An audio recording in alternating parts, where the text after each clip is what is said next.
Today's topic is ovarian cycle. The ovarian cycle starts at puberty and continues up to the menopause. The ovary is the gland which produces the female sex hormones and also the female gamete, which is ovum. The maturation of ovum takes place in ovary, and this is meant for the reproduction. Actually, ovary, female genital tract helps the procuring the fetus and thus thereby and holding the fetus in the uterus, and the ovary helps in this all process by providing the hormonal support as well as the gametogenic support. So we are going to discuss into the ovarian cycle. Female reproductive organs are maturing so that it prepared to receive and nurture product of conception. Though they are present from birth, that is from the birth, all the reproductive organs are present, but matured until the puberty is reached. So at the puberty only, the maturation of this internal genitalia as well as the external genitalia takes place along the ovaries, and not only that, for this maturation, the other hormones from the higher center necessary for the maturation of these organs. Reproductive functions can be divided into two major phases: preparation of the female body for pregnancy and pregnancy itself. In each month, the females are prepared for the pregnancy conception, and if the pregnancy happens, continuation of pregnancy for 9 months, and then after childbirth the same cycle will be repeated. In the pregnancy, this cycle is suspended for a period of that. Reproductive age lasts from menarche to menopause. What is menarche? Menarche is the first menstruation and the menopause is the last menstruation. So it starts from the menarche about 12 to 13 years of age, and menopause goes up to 50 to 55 age of the female. What is this? You see, this is the reproductive organ of our body, and these reproductive organs are all pelvic organs. These are pelvic organs, and during pregnancy it grows to become a abdominal structure. So these are the uterus, these are the cervix, and here lies the vagina below that level.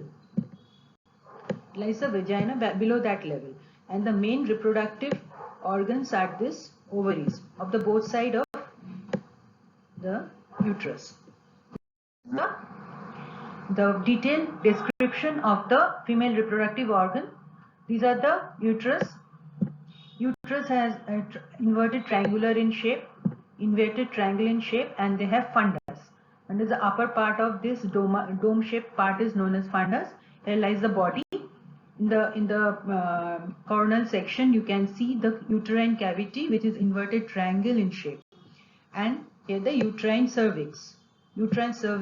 Below that cervix lies the vagina, and the uterus have two tubes known as fallopian tubes in the both side, which is different parts. One is fimbria, first with ampulla, interstitial part is there, and here it comes into the cavity by the isthmus.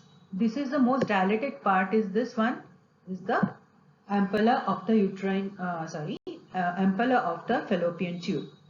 Ovaries, through the ovarian ligament, it attached with the uterus, and in this ovary there is maturation of the ovum takes place, and after the maturation it comes out through a stigma, and the fimbrial end of the ovarian tube actually catches it and pushes it towards the uterine cavity.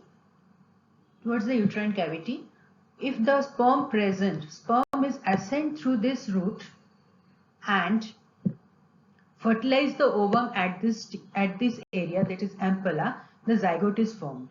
If it is not fertilized, the ovum goes down below and comes out through the vagina in the menstrual flow. Then what is puberty? Puberty is the baby is born with female genitalia, both internal and external genitalia are present from the birth. But between the birth and adolescence, there is no significant sexual maturation. Before adolescence or before puberty, the sexual maturation is like of that of baby. The puberty, then comes the puberty. It is the stage of development when the endocrine and gametogenic functions of the gonad develop for the first time in the point when reproduction is possible. What do you mean by that?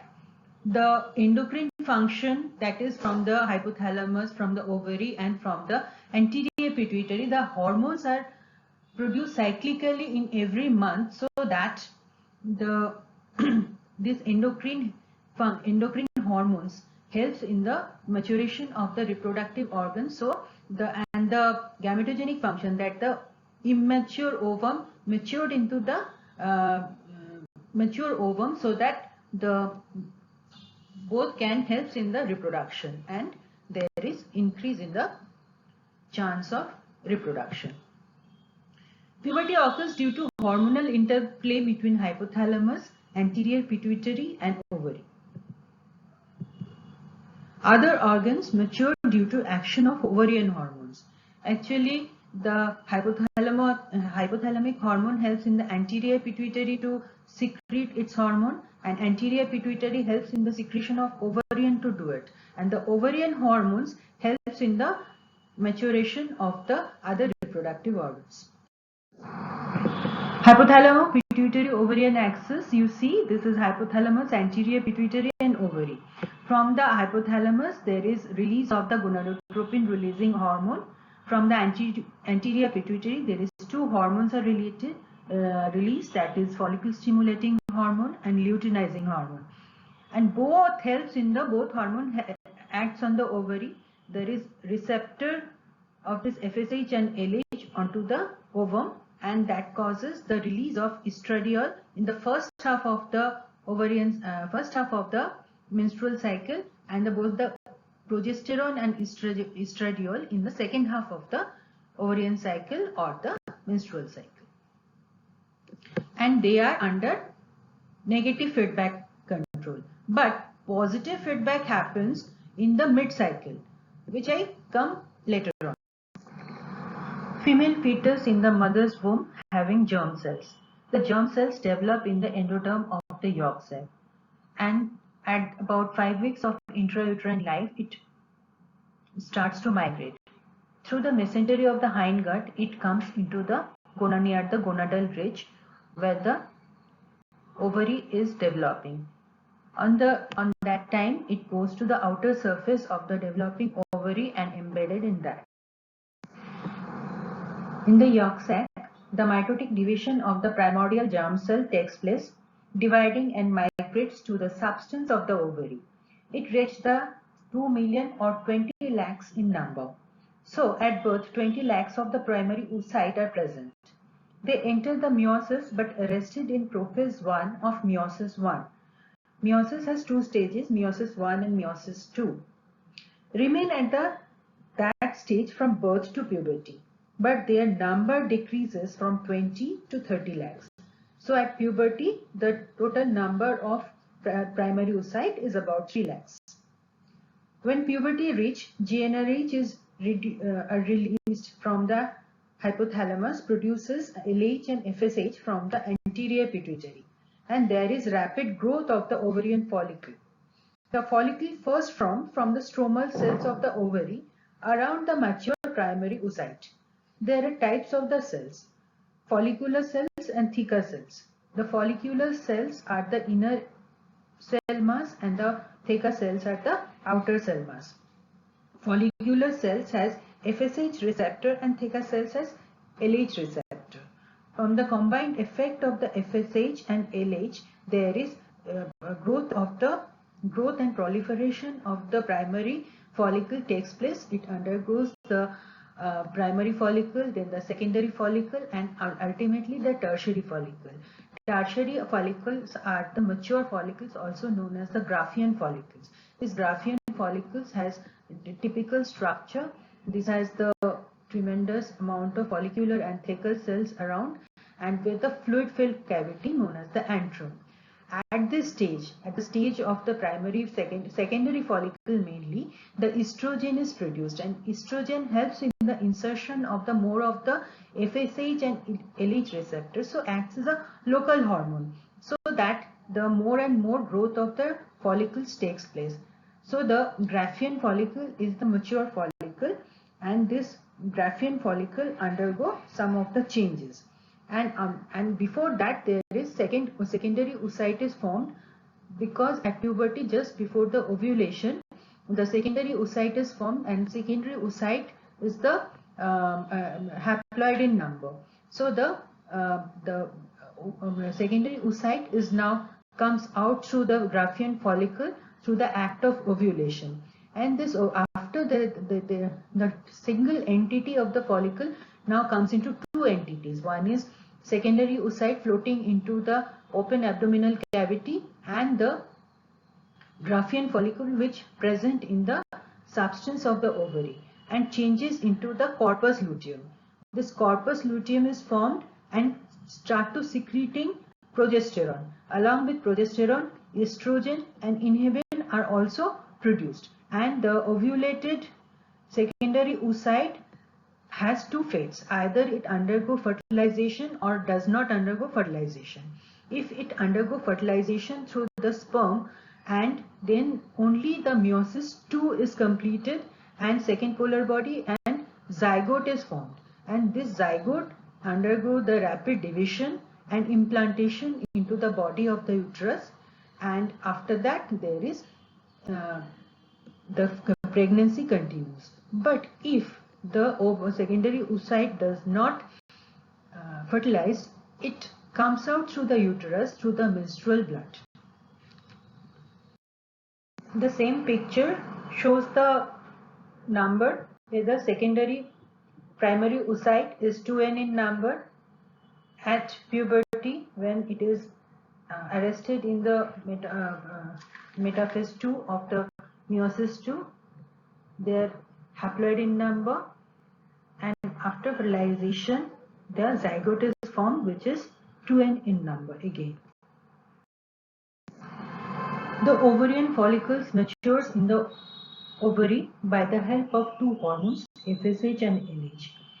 FSH first acts and on the primordial follicle to mature into the different stages of secondary, tertiary and the Graafian follicle. Actually, they act on the granulosa cells, and this granulosa cells has FSH receptor. So their number and size increases, as well as the follicular size also. The theca cells, which comes from the outer side of the stroma of the ovary, covers this follicle, and it has got the LH receptor. This LH receptor helps in the formation of the theca cell maturity, and theca cells has two layers, theca externa and theca interna. If you go through this picture, you can see the theca externa, theca interna, and the granulosa cells surrounds this the mature secondary oocyte. This secondary oocyte has a pink colored outer rim, which is known as zona pellucida. FSH also helps in the formation of the zona pellucida. FSH also helps to supply the nourishment to this developing oocyte. When the secondary oocyte is mature enough, it comes out of the follicle by the act of ovulation. The ovulation takes place for the following reason. Luteinizing hormones helps in the collagenase enzyme release. Collagenase enzyme is a proteolytic enzyme. This causes the weakening of the follicular wall. Moreover, follicular hyperamia and prostaglandin secretion. Luteinizing hormones helps in the increase in the blood supply of these follicles, and there is prostaglandin secretion. This prostaglandin helps in the entry of the plasma from the ovarian stroma. So the plasma entered into the follicle, and there is follicle swelling. Weakened follicular wall as well as the follicular swelling increases the inside pressure of the follicle, and there is follicular rupture. Follicular rupture and the evagination of the The follicular wall leads to the formation of stigma, and there is a evagination of the ovum from the follicle. And after the follicle ruptures and the ovum is released, some of the granulosa cell around it. It is known as corona radiata. The ruptured follicles is now comes into the substance of ovary with some of the blood clot inside it, known as corpus hemorrhagicum. After corpus hemorrhagicum is formed, there is change in the follicular structure to the corpus luteum. Corpus luteum is nothing but fat laden structure. That's why they are white, yellow in color, and they starts to produce a new hormone from it, which is known as progesterone. Along with progesterone, there is release of estrogen, and inhibin takes place. This estrogen, FSH, and inhibin all causes the decreased negative feedback to the hypothalamus as well as the anterior pituitary to decrease their secretion. In the meantime, I can say that from the follicular growth, there is secretion of the estrogen from the primary, secondary and tertiary follicle. This estrogen is increased by the time of mid-cycle. It reaches its peak and causes the, and instead of negative feedback, it gives the positive feedback mechanism, and so that from the anterior pituitary, FSH is picked up and as well as the LH is picked up. Instead of negative feedback in the mid-cycle, we can see the positive feedback. So the luteinizing hormone helps in this increase in number and reach its peak to form helps in the ovulation process by this way.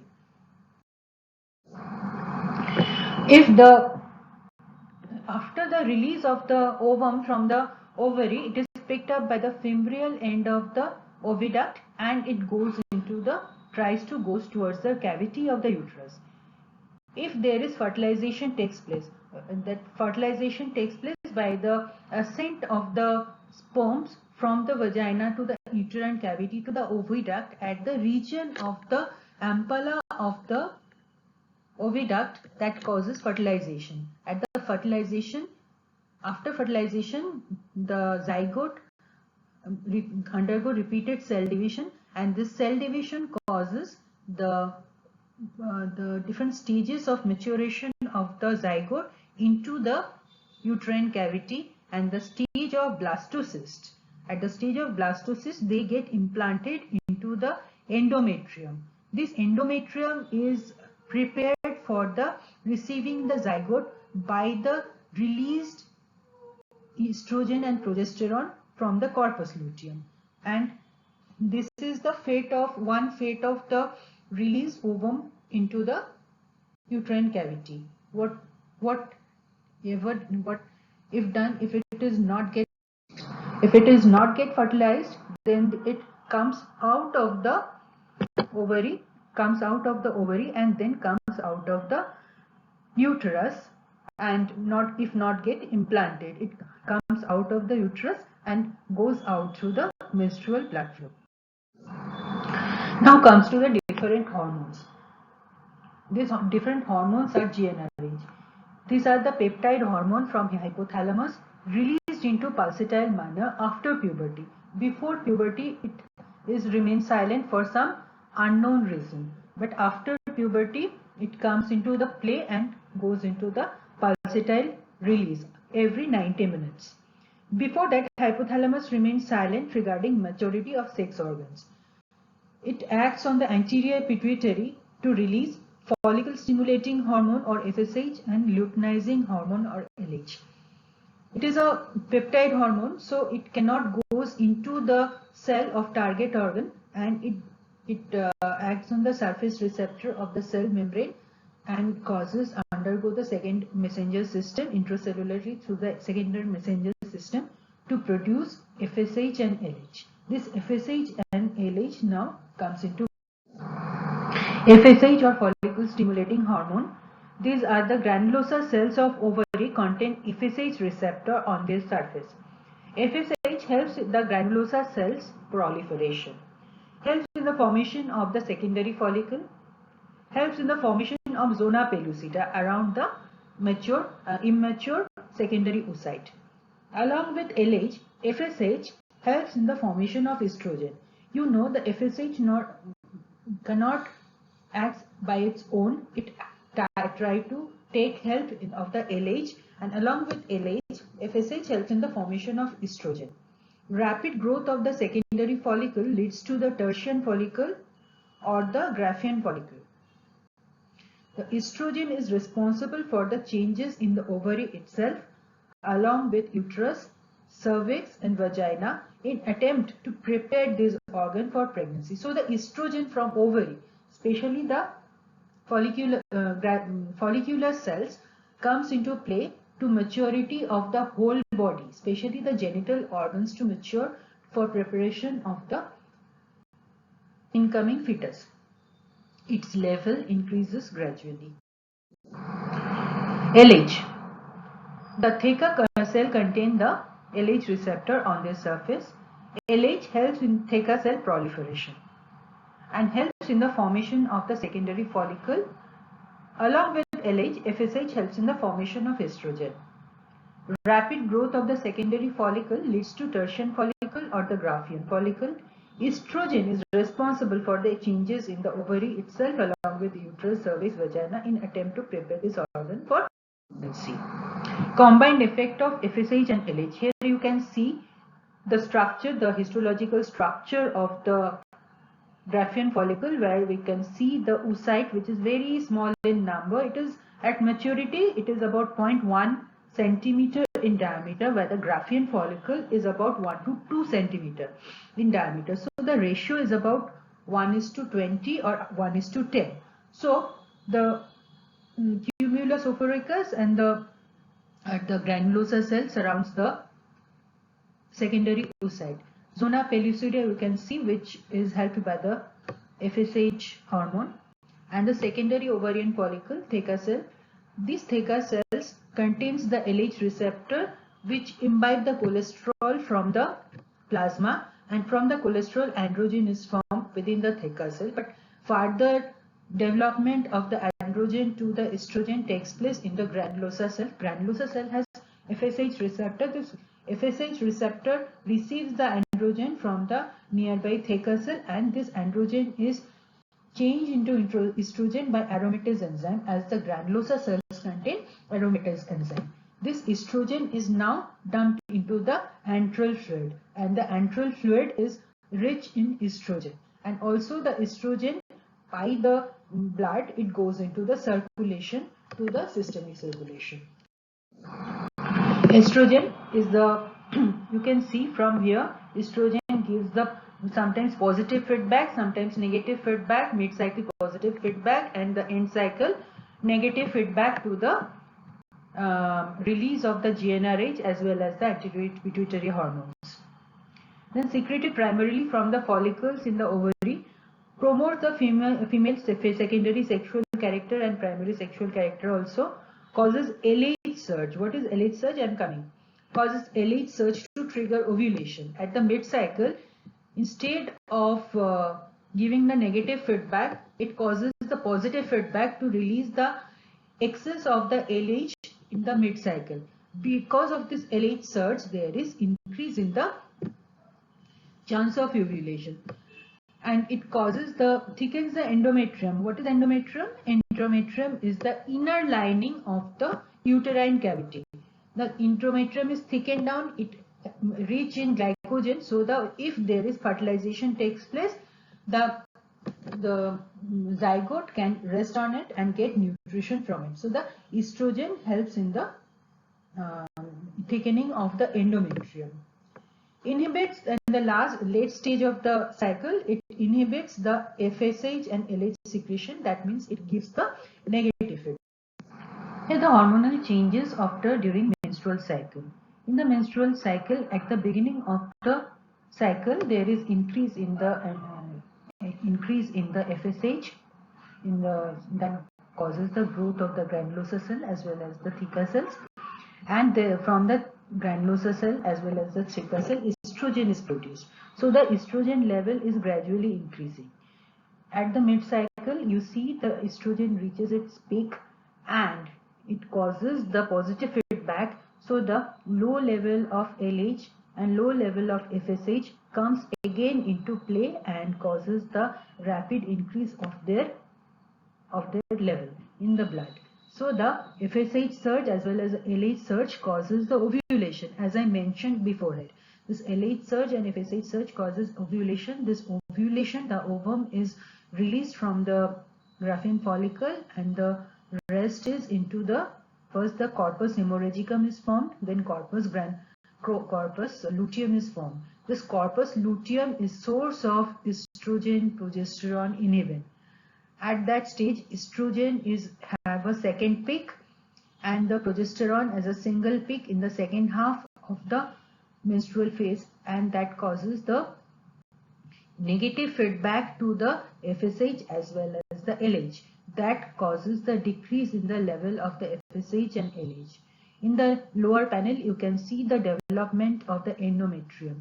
That is the inner lining of the uterine cavity, causes the increase in the growth. So the estrogenic growth is basically takes place, then the progesterone causes more growth. As well as in the last stage, you can see both the estrogen and progesterone both decreases, and due to the lack of hormonal support, the endometrium breaks down and leading to the severe bleeding. There is leading into the bleeding of the menstruation. Along with menstrual blood, the unfertilized secondary oocyte goes out through the genital tract. Now comes into the corpus luteum. Corpus luteum is a glandular yellow structure developed from the ruptured Graafian follicle after the release of the ovum. It is also called the yellow body. Ovulation leads to the blood-filled empty follicle, which is known as corpus hemorrhagicum. It is a follicle is filled with blood which clots slowly, and then clot is replaced with the fatty tissue, which is known as corpus luteum. This corpus luteum formation is helped by the LH. Granulosa and theca interna cells are transformed into lutein cells and secrete progesterone. Lutein cells, that is fat containing cell.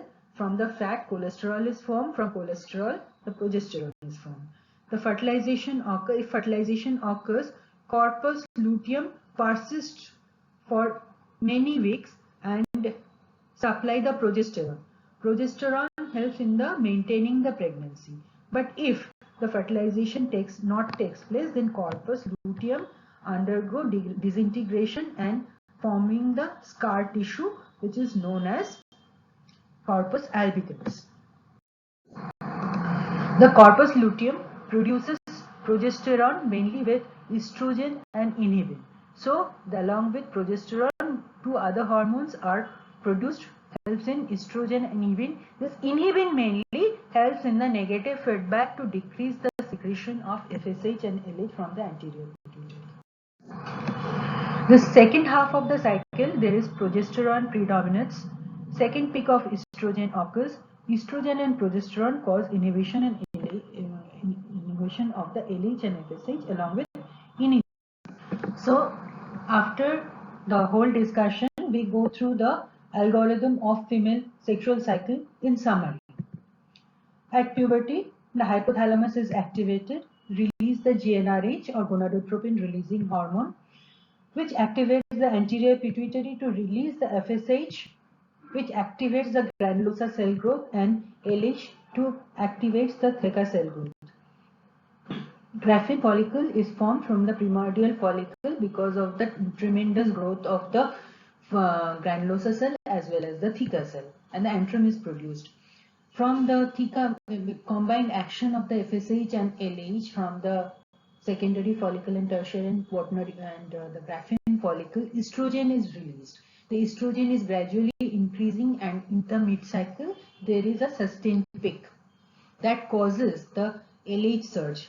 In the mid-cycle, there is a positive feedback mechanism causes the LH surge to happen.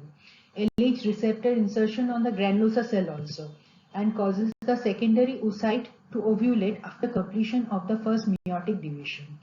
And secondary oocyte is now formed and released outside, and there is corpus luteum remain in the substance of the ovary.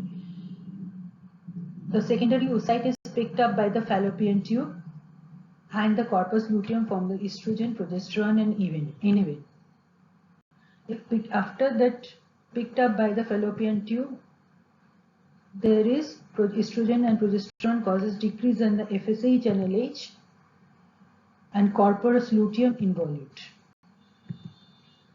Decrease in the inhibin, progesterone, estrogen, and the increase in the FSH and LH by the negative feedback mechanism, and there is cycle continues. Thank you, students.